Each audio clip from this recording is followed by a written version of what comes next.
la dénomination et le message de Branham. Est-ce que vous connaissez la vraie différence qui existe entre ces deux organisations? Pour commencer, la dénomination, c'est une organisation faite par les hommes qui sont basés uniquement sur la théologie. La théologie, c'est le fait d'apprendre la parole de Dieu à l'école pour prêcher les gens. Et dans la dénomination, il y a le titre, il y a les étapes. Et ils ont de représentants de provincial, de district et tout consort.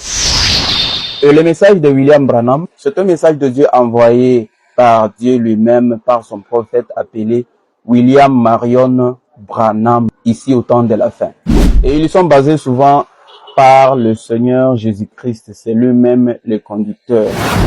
La dénomination, chaque mois, ils ont l'habitude de récolter certaines sommes de l'argent pour faire le rapport auprès de leur supérieur là-bas. Ça veut dire le représentant et tout autre que je viens de citer tout à l'heure.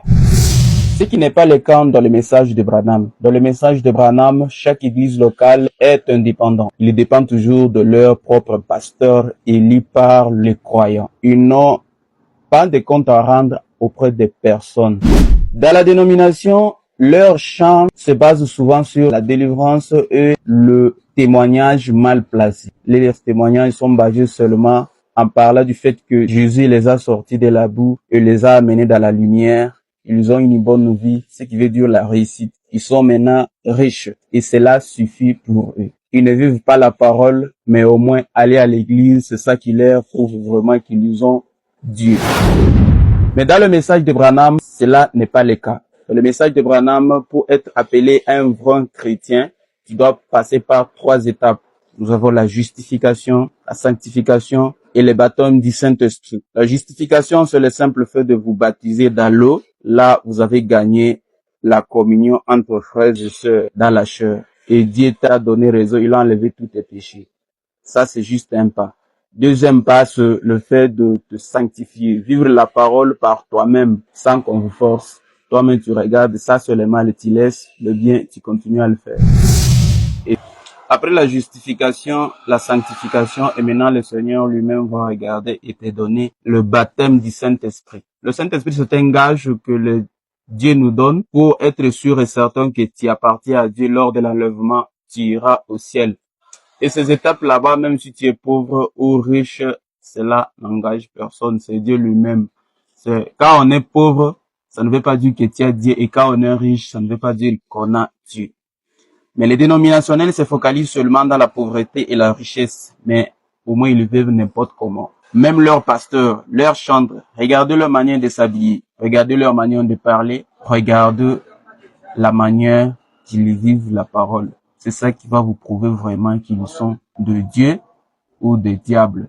Bien, l'évidence du Saint-Esprit aujourd'hui, c'est la parole de Dieu. Dans la dénominationnelle, ils croient que Jésus de cicatrice, c'est leur Jésus. Ils croient au Jésus de roi de la tribu de Juda. Ils croient au fils de David. C'est ça leur Jésus. Ce qui n'est pas le cas dans les croyants du message de Branham. Dans le message de Branham, ils ne croient pas au Jésus des cicatrices, ni le roi de la tribu de Juda, ni aussi le fils de David.